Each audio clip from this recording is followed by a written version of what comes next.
Okay, everyone.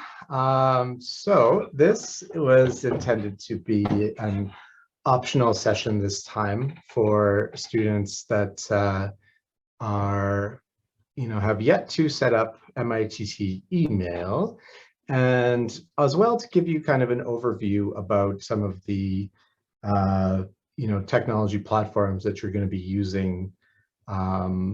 Whether you're studying completely virtually, a blend of both, or predominantly in person. The use of your student email, Microsoft Office 365, and My Learning are going to be essential tools for you to be successful at your studies. So again, my name's Joel, and I'm the manager of student services. Previously, I was a student advisor in the online learning area.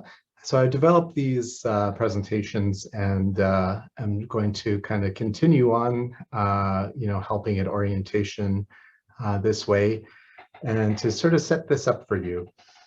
So Dylan, Aslam, and Marie both are all mentioned the MITT student email and the ways that you should have been able to access it through your original personal email that you used throughout the admissions process.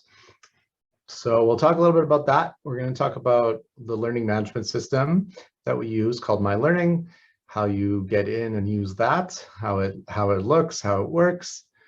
I'll give you a little bit of brief information on, some of the other technology platforms you will use, such as Zoom, and then I'll let you know how to get help. So by this point, you should know, and most of you, I think it was 76% of you in the poll, have your MITT email address secured and opened up. So again, if you haven't, you're going to need to go and find that original email, with the access information, or if you really cannot find that, stay tuned during this presentation, and at the end we'll go through the kind of like, what do I do now if I am in trouble, if I can't access these things? So the MITT email is, going to be used in most cases from this point forward, by different departments at MITT, generally by your instructors, and through the other administrative units as well.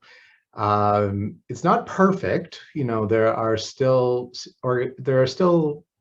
systems in place, like your admissions portal, where you may receive the occasional email that's related to MITT to that original personal email address, but predominantly you should be finding all of your communication with MITT through this student email.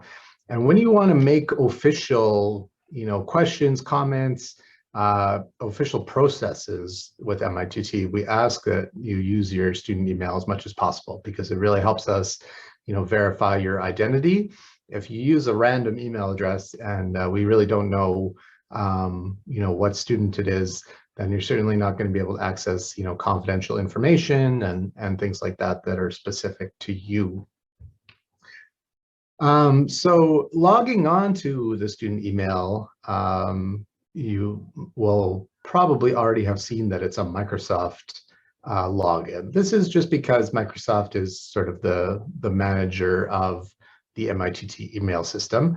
And it's also because we have given students free access to the online versions of Microsoft Office 365 programs, including Microsoft Teams, which was just part of the kind of lunch break plan and way that we want you to engage with each other and with us going forward. Then we get to the learning management system. So, those of you that have studied in post-secondary before, or potentially even in high school, could have used an online learning management system. So this is really like a tool to organize all of your course content, your grades, and most of the information that instructors want you to have. It's really good in the sense that it can incorporate a lot of different ways to help students learn. So some of you might learn really well from textbooks and studying materials that way. Some of you might really like watching videos or listening to podcasts or things like that to really enhance your learning or explain course content in different ways. It's also nice that, when you're doing online components of courses, you want to be able to engage with each other, and the discussion forums in MyLearning are a great way to do that. So 24/7 access is a big part of this too. So, unlike being on campus and needing to be here to access certain materials, everything that's online in MyLearning is available to you all the time. So that logo at the bottom says Brightspace by D2L. So this is part of the confusing name situation we have here at MITT. So the software package that you'll be using is called Brightspace, and it's made by a company called D2L, or Desire to Learn. So when different schools use Brightspace, they typically put their kind of brand or customized name on it. So our name for that is MyLearning, like MITT MyLearning. So if you hear classmates, instructors, staff refer to MyLearning, Brightspace, D2L, it's all the same thing. So that's really important to know. And with our MyLearning branding, this is what the presentation looks like of a course homepage in the software. So of course, it's related to your MITT email account. The same login credentials that you use to log into your student email, you're also going to use to log in at mylearning.mitt.ca. And it reminds you right on that homepage that you're signing in with your MITT email address. So I want to spend most of our time here talking about, how to use MyLearning or Brightspace. And there are, a great number of options for, using the software, to help with your learning. I'm going to flip over to YouTube in a second. Like a lot of things, when it comes to learning software, different things these days, YouTube is a wonderful resource to try to, have things demonstrated for you. And so it's one of those keys for learning about your, the different software and the different things that you're going to be doing. So this is the Brightspace YouTube channel, Brightspace Tutorials. So it's easy to find, with that, kind of search on YouTube. And I'm subscribed to it, so it's a really handy way to see what else is coming up new. One of the really good things that this company has done with this software is make really short videos where you can, learn about one aspect of the system without needing to, watch an hour-long video where a lot of it, might not be what you want to know. So doing specific tasks like submitting an assignment, changing your account settings, how to post in a discussion forum, things like that. A lot of those tasks will be pretty straightforward to those of you that are familiar with, different types of social media, different websites, because a lot of the tools and icons are very similar to other things on the web. I'm going to show you just what an example is like, using this tutorial here. Develop comfort navigating the common elements of Brightspace Learning Environment. This tutorial shows how to navigate Brightspace Learning Environment. The toolbar at the top of the page is the minibar. The minibar is always present and allows you to navigate within Brightspace Learning Environment. Click My Home at any time to return to your organization's homepage. Next on the minibar is the course selector. Use the course selector to access your courses. There are 3 alert icons on the minibar. The Messages alert notifies you about unread mail and instant messages. The Updates alert notifies you about new and updated announcements, upcoming due dates and end dates, and new and updated grades. The Subscriptions alert notifies you about new blog posts and new discussion posts in forums, topics, and threads you have subscribed to. Click your name to open your personal menu. Your personal menu lets you edit user-specific settings, including your profile, notifications, and account settings. You can also view your progress and log out. The navbar provides links to course-specific tools. The style, layout, and available links in the navbar may change depending on your course. The course homepage may also change from course to course. However, it generally provides quick access to important information such as announcements and calendar items. Develop comfort navigating the common elements of Brightspace Learning Environment.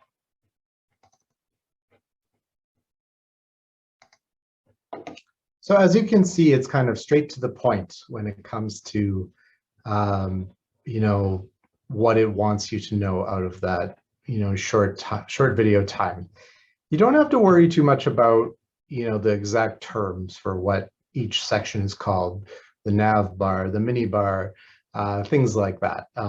It's going to be, easy enough to check that out once you're already in here. Right when you log in, you should now be seeing the home page for My Learning. If that's not the case, please let me know. So on the home page, it's the same for basically every student. So, during the pandemic, since MITT adopted My Learning, it's usual for there to be any kind of COVID updates to be right front and center. So right now, the campus status being yellow, that has a special meaning in MITT's COVID guide about our campuses being open, but restricted to those that are have either shown proof of vaccination, or extremely recent negative testing. So there's also a calendar for the whole college, which shows some of the things that are upcoming. Virtual Study Hall is an event that we host in Student Services and Student Life to help students get connected, during their studies. You're going to see different updates. You're going to see a quick link to log into your student email and 365 account. And you're going to see all the courses that you're enrolled in here in this widget under My Courses. And then, some of these things have navigation at the top as well. So as I said in the video, these icons are going to give you, your settings. They're going to give you any notifications or updates, that are for all students or for you in a specific course. There's instant messaging. There's an ability to send an instant message or an email here. You can't actually check your student email here, but if you want to email your instructor or a classmate, you can do it directly through My Learning. And then these 9 dots here are the course selector. So all the courses you're enrolled in, should be displayed here. Your first ones are going to be the Introduction to College and Work courses. I'm going to demonstrate for you kind of a random course, a culinary arts program course. I chose this because the instructor in this program, Chef Curtis, is an advanced instructor when it comes to using My Learning for maximum benefit of students in terms of the organization, the features available, and things like that. So each course has a home page like this. You can always get back to it with your course home in the upper left. When you go in, you're going to see discussion posts. So every time you've gone in the discussions area, which again you'll find here in the navigation bar, you can read posts, and once you've read them, they will be marked for you. So these are some updates of content that's coming. You've got a visual table of contents here for all the kind of modules or units in your program. They're often broken down by week, but that really depends on the program, the course, and the instructor. On the announcement section on the side, you could be getting announcements for your specific course. Like here, the chef has let me know that in October, there was a guest speaker from Brazil. There's, locker announcements like you heard about earlier from the registrar's office. But I'm going to take you just in a couple of minutes here through a couple of the tabs on content. So this is your most useful tab because it's going to organize all of your content for the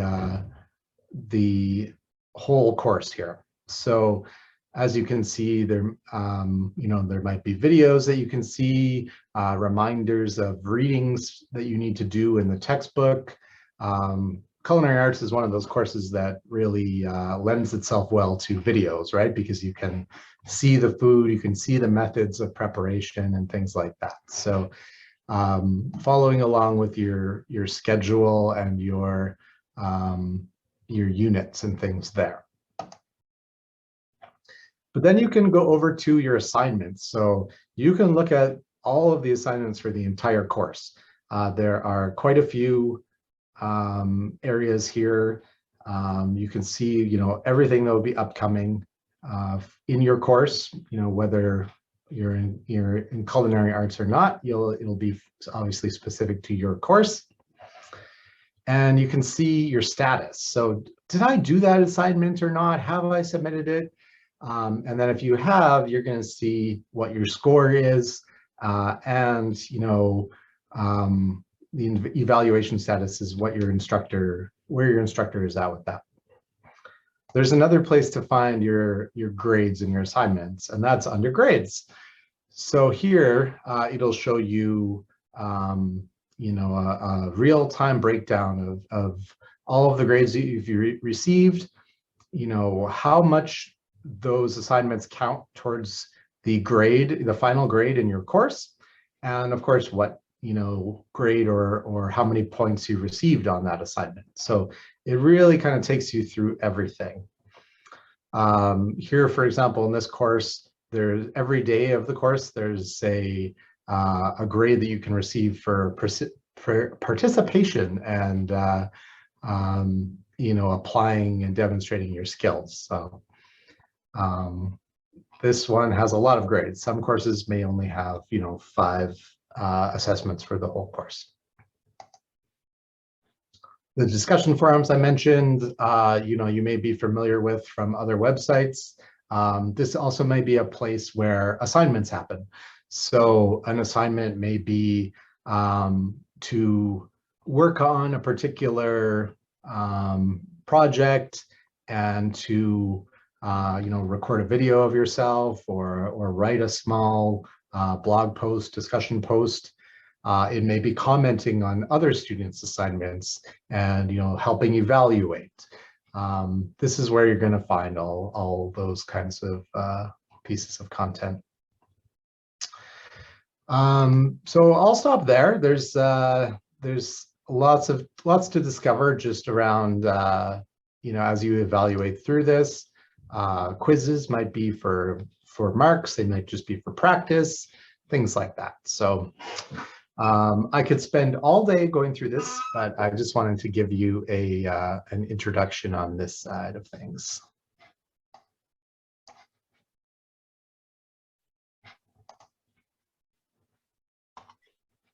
Thank you, Joel. Thank you for the insightful presentation. I think a lot of students, including me when I was new, had a lot of questions about how to navigate it, but it's really navigation friendly, and your introduction really helped us to understand.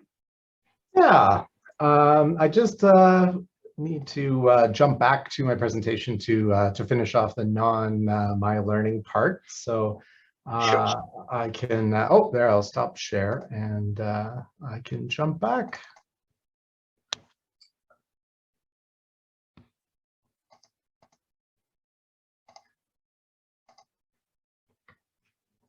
And it took me back to the beginning, so I'm going to catch up here. Okay, so support. So as Aslam said, there's always questions about, what to do when you're in a course. What are the expectations from my instructor? How do I use a certain feature? What does this assignment mean that you put in here, right? So your instructor is always the first person that you want to ask for help, because each course, each assignment may be set up differently based on the needs of the program, the needs of the instructor, right? So that's always a great place to start. If your question is about, performing some sort of task in Brightspace, in My Learning, there's a help widget, a support widget at the bottom of every single page. So you can always scroll down and type a quick, answer or a quick question like submitting assignments or, whatever your challenge might be. You can always go back to that YouTube tutorial page as well. So as you probably already know, you're going to use Zoom fairly often when you're studying from home, whether that's once a week, every day, or more rarely. If you don't have much experience with Zoom, or if you don't have that experience as a student so far, just really make sure you understand all the features. And make sure to think about how you're presenting yourself. Be professional, be courteous, keep your camera on, all these types of things that are good etiquette for students on Zoom. There is also, of course, a Zoom YouTube channel if you are confused about using one part of it. Microsoft Teams, again, is something that might come up. So not only for our use in student services and student life, to communicate or join student groups, things like that. There are instructors that may use Teams as a tool for lecturing or sharing resources in courses as well. The other thing that you might see is just the incorporation of other kinds of online software tools that are useful for learning. Some of you may have seen things like Google Classroom before, LinkedIn Learning, Kahoot and Quizlet are two pieces of software that either help with surveys or have the ability for instructors to ask for instant feedback on materials that they're teaching to make sure that you are understanding. Quizlet can help you prepare yourself like notes and your own quizzes and tests that will really help you assess your own learning and studying. So the main thing there is just to, be open to learning new things and be patient with yourself and with each other when it comes to using these things. Sometimes the instructor is trying something out for the first time, and there are often, technological glitches or challenges that are unexpected. So when you are having problems, so say for right now, you can't find that email that has your credentials to access your MITT email account. So therefore, you're not going to be able to get into My Learning either. Our number one sort of resource for solving those purely technical issues is the email support desk. So mylearning@mitt.ca is something that you want to write down now if you are experiencing those challenges. You can use your personal email address to email them and then explain that the challenge that you're having. If you're going to do that, just make sure you say which program you're in, throw in your student number, just so it's easier for them to help you quicker and solve those technical issues. If you get locked out of your accounts, and try using the password reset feature. But again, if not, you're still having troubles, that's a great place for you to go. You can also come to us in Student Services for some help, especially if you are just not, getting the hang of how, the email works or the My Learning system works. And there's also a great resource, page of pages on our website. Again, in that big mega menu that was discussed earlier, you can find our Student Services section and find that online learning support page. So that's all. Thanks for your time on this topic today.